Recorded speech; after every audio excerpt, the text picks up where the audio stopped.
Hello friends, welcome back to PV classes.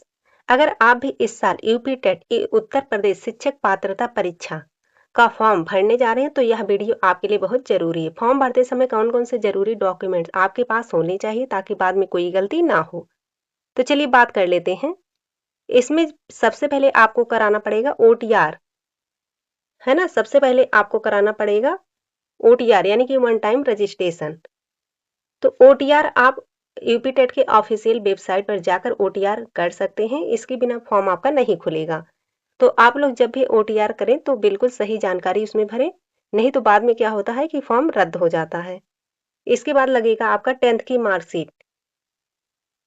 क्यों जरूरी है? केवल केवल 10वीं का प्रमाण पत्र ही जन्म तिथि यानी कि डीओबी के प्रमाण के रूप में मान्य है, अन्य कोई दस्तावेज स्वीकार नहीं होगा। इसके बाद आपका लगेगा 12th की मार्कशीट। इसके बाद आपका लगेगा ग्रेजुएशन ग्रेजुएशन यानी कि फाइनल ईयर की मार्कशीट। इसके बाद आपने जो भी किया हो डीएलएड, बीएड या बीएलएड, इनमें से जो भी किया हो आपने उसको आपको लगाना है इसमें।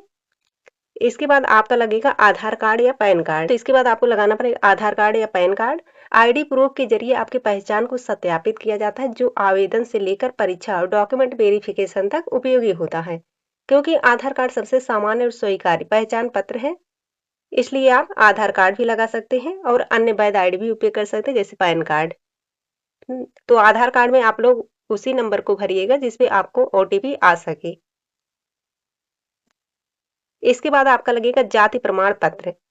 तो इस बात का ध्यान रखिएगा कि जाति प्रमाण पत्र और निवास प्रमाण पत्र जो आपका हो वो 3 साल के अंदर बना हो, है ना, ज्यादा पुराना ना हो। यदि आप आरक्षित वर्ग यानी कि एससी, एसटी, ओबीसी से आते हैं तो यह दस्तावेज आपके लिए बेहद जरूरी है। इसके आधार पर ही आपको आरक्षण का लाभ मिलता है ना। तो अगर आपको आरक्षण का लाभ लेना है तो आप लोग जाति प्रमाण पत्र जरूर लगाइए। इसके बाद आ जाता है निवास प्रमाण पत्र। तो यूपी टेट एक राज्य स्तरीय परीक्षा है, इसलिए निवास प्रमाण पत्र का महत्व बढ़ जाता है।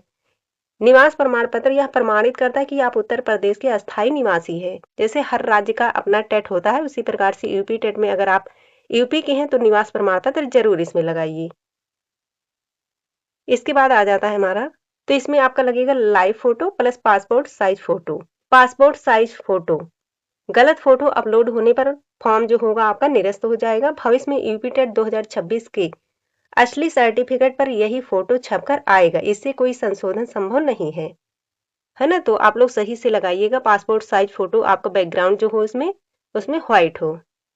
इसके बाद आपको लगाना है अपना सिग्नेचर, है ना। सिग्नेचर आपके आवेदन की सत्यता को दर्शाता है और यह परीक्षा से जुड़े कई स्टेज में उपयोग होता है, इसलिए इसे बहुत सावधानी से अपलोड करना चाहिए।